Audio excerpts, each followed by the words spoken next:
Hello again, everyone. So, I guess it's finally time, huh?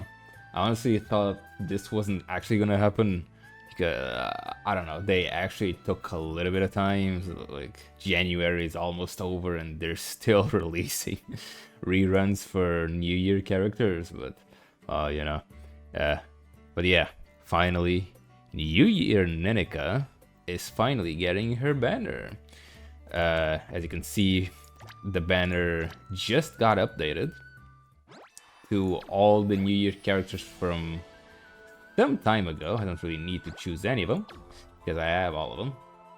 And to be honest, the only one worth getting here is definitely New Year NENEKA.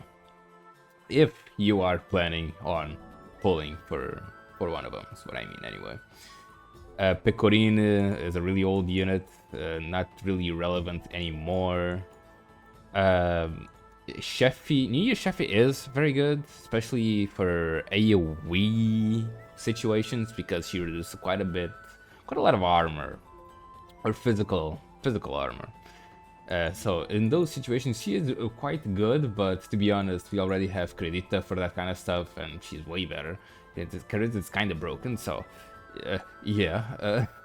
And there's also New Year Ilya, who's also kind of whatever, to be honest. So you don't really need to worry about her. She does look amazing, though. God damn. Yeah, New Year NENEKA definitely the most important unit right now on this banner. But you know, we still need to talk about her for a little bit, to be honest. So, in case you guys don't know what she does, let's go over her skills really quick. She doesn't have a unique equipment number 2, but she does have the number 1, so which is already very good, to be honest. Her unique equipment is kind of busted.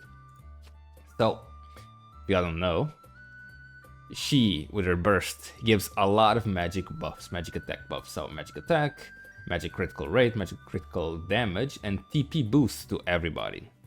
The magic attack is based on her own magic attack. So if her own magic attack is higher, the magic attack that she gives is also higher. If I remember correctly, the critical rate and the critical damage also take into account her own magic attack. It doesn't say over here, but it should be also taking it into account. But the TP boost should be 5 permanently. Not permanently, but always 5. Skill 1, the one that got a huge buff with her unique equipment, also gives a huge amount of attack buffs and critical rate and critical damage, but only to the character with the highest magic attack in the team. So for example, New Year Chiaro, not New Year Chiaro, Princess Chiaro, for example, or Anengreya if you're using them. She basically buffs them, and this buff is also, I don't know if I mentioned it, also takes into account NENEKA's own magic attack stat. So the higher the magic attack, the higher the magic attack buff that she gives, and the critical rate and the critical damage. The TP always stays the same though. And this is also, again, of course, a very big amount of TP battery that she gives to the DPS character, making it the DPS character spam their burst as often as possible. A very amazing skill. Like, this skill is actually incredible.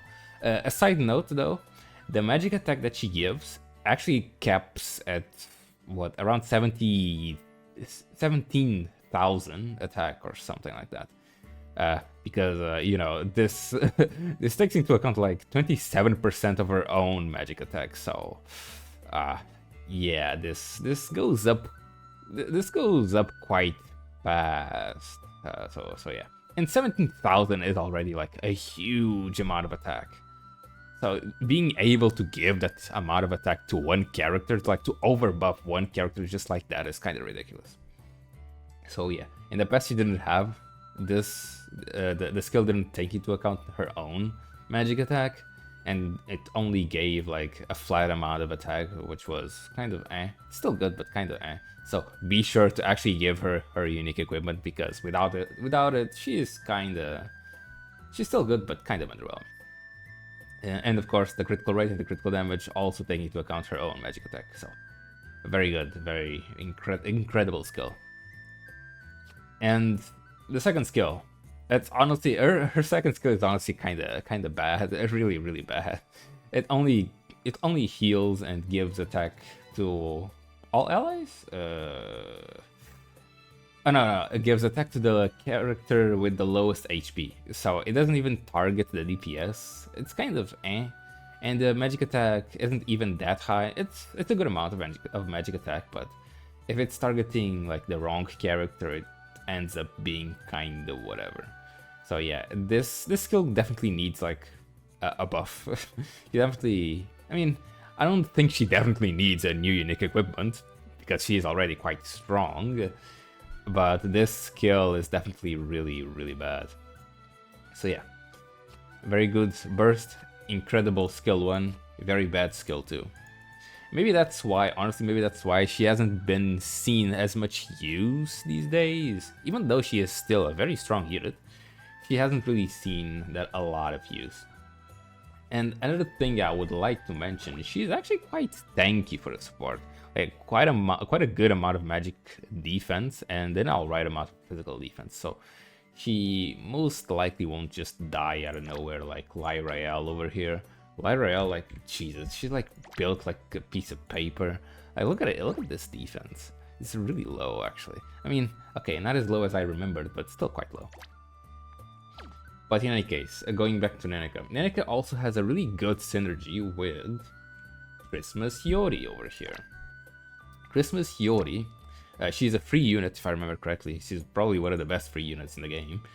But she has this amazing skill too, where she gives a huge amount of TP to the character closest to her.